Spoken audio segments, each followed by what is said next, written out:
France is popping across the channel to Liverpool this year with La Zarra, with Évidemment. It means obviously, of course, but is it obviously going to be a contender on the Eurovision stage? Let's find out.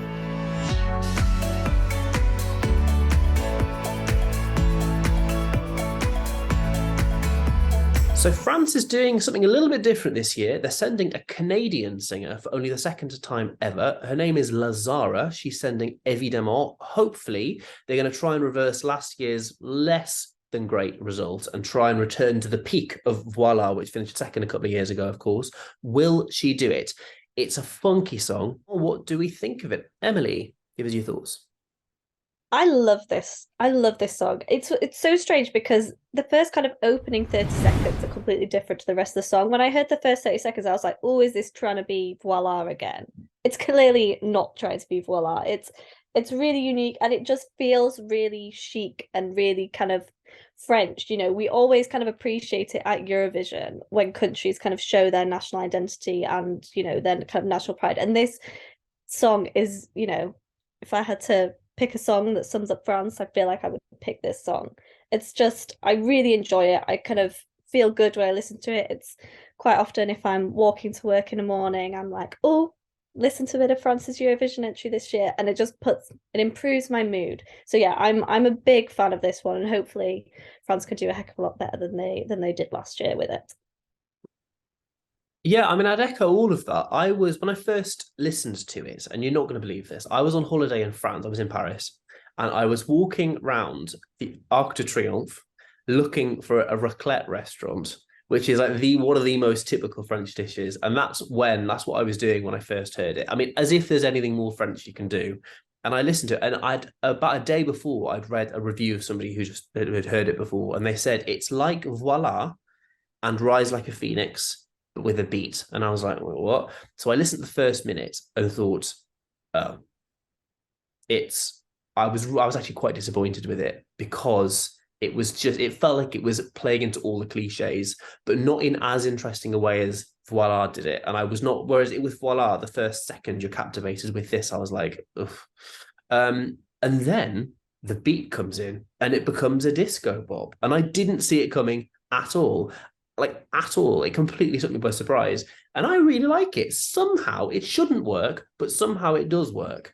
And my one reservation about it is I kind of wish they'd commit to the disco a little bit more. Like once it changes, it then sort of flits between disco and back to that sort of quite orchestralness. And I kind of wish once it goes disco, stick with it, because I think that would make it a much more interesting song to listen to. I also think it takes a little bit too long to get there. So the first 15, 20 seconds is all orchestra. And I think you're going to need some pretty bold staging to actually captivate and keep people with it.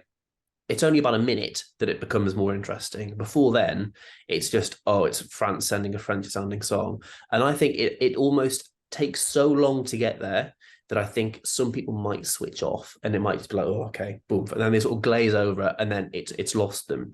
So I think it would have been a more interesting and more competitive entry if they'd gone for that interesting change just a little bit earlier by almost losing the first 20 seconds of the song, because I don't think he needs it. It sets the scene, fine, but the scene doesn't need to be set quite like that. So that's nitpicking, really is nitpicking. But I think this is very interesting. It's not anything like we've seen at Eurovision before, that quite orchestral. Well, disco full stop isn't that Eurovision. Nowadays, we don't see that much of it. But I think it's an interesting choice. I like it, but I also want to see the return of the French national selection because I quite enjoyed it. So you've done well this year, France. Not quite the peaks of Voila, but it's an interesting one. Yeah, no, I agree. And I think it does kind of depend on what they do with the staging with it as well, because actually kind of watching the video, I think they probably actually need to work on it quite a bit more to kind of actually get it there, because I don't think when you kind of come to the disco bit, essentially like the tempo and the staging doesn't quite kind of match the vibe, you know. The experience of just listening to it is I find completely different to the experience of kind of watching the official video. So I think, yeah, that's definitely an area where they kind of like, there is room for improvement with staging. But other than that, hopefully they can pull that off. Yeah, it does need a bit more oomph, definitely. Like if you're gonna, this is what I mean when I say it needs to go full disco. I think even with the staging, it needs to be clearly signposted. It needs to be a lot more glitter bally. It needs to be, they need to commit to it to make it work. And in all of the branding, when they said, "Oh, this is who La Zarra is," it was all very, "Oh, she's mysterious. What is La Zarra?" And I think they rely a little bit too heavily on the mystery aspect, when that's not the most interesting bit of it. The most interesting is when it hits disco. And I think that's what they need to zhuzh up a little bit. But either way, we don't need to worry about whether this is qualifying. We know it's already in the final, but we don't have a sense of where it'll be performing yet. We'll find that close to the time. But Emily, where do you think this could come in the final? And what's your ranking out of 10? I think it should do kind of relatively well. I would say it should definitely be on the left-hand side of the board, but maybe possibly kind of mid on that side of the board, maybe kind of 10th, 11th, 12th, somewhere around there.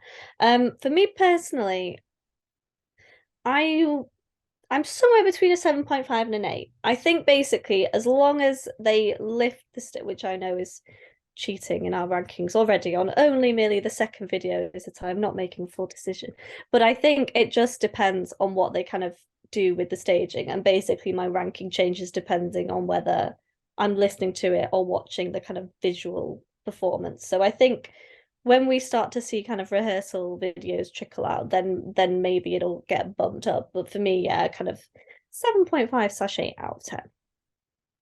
Yeah, I would also give it a 7.5 because I was willing to give it a little bit higher and push it to an 8.5. But actually, when I was talking, I rationalized my thoughts, and it made me realize that my reservations are actually quite a bit stronger than I remember. So I'm going to give it a 7.5. I think this will be very lucky to finish in the top 10, if I'm honest. I think very, very bottom of the left-hand side, around sort of how well Requiem did in 2012, or 2017 rather. I think that's about as high as this can hope. If the staging isn't up there and if the running order isn't in its favor, I think this does risk, unfortunately, I hate to say it, bottom 5. I think it really, if this doesn't work, if it just doesn't pull together, this could be forgotten. My hope is it will finish mid-table. I think it probably will. If it all comes together, it'll finish mid-table. But bottom 5. I wouldn't be surprised if it ended up in there, frankly. So that's what we think. Do let us know what you think. The comments are open. Be nice, be honest, do whatever you want. You can also follow us on Instagram at Eurovision's plenty more content over there. But do stick here on our Eurovision channel, Eurovision YouTube channel, whatever this is, on our YouTube channel, where we'll have episodes every single day reviewing all of this year's entries. Thank you very, very much for watching, and we'll see you next time. Swish. It's going to swish from upwards this year. Ooh.